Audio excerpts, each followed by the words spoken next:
Hi, today I will show you how an app called Adware Killer works. Experimenting with apps downloaded from the internet can be a great way to discover new apps that can simplify some of your PC tasks. However, if you are not careful during installation, you may find that in addition to the actual utility you also get a toolbar, a new home page, or a new search engine. Since removing them can sometimes be a hassle, you can try Adware Killer.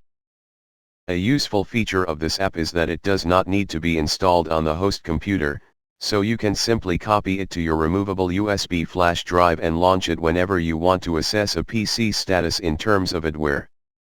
Plus, a portable app doesn't add new entries to the Windows registry, so it stays clean and tidy, which in turn ensures your PC runs as fast and smoothly as possible.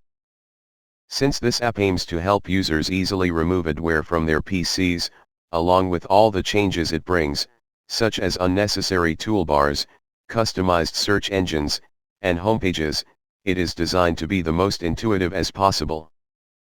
Then you just have to press the dedicated button to start scanning your PC. You can process only the current account or you can examine them all at once, so as not to manually access each account and start the analysis. Once Adware Killer has finished detecting all traces of Adware, you can start exploring the detected records and select the ones you want to remove. More precisely, you can remove all pups, potentially unwanted programs, from your PC, or you can also delete all customizations from your browsers, Internet Explorer, Chrome, Firefox, if they have been altered by Adware and you want to restore them to default configurations. All in all, Adware Killer can come in handy when you have difficulty removing all the changes applied by ad-filled apps or when you simply don't have the skills to do so.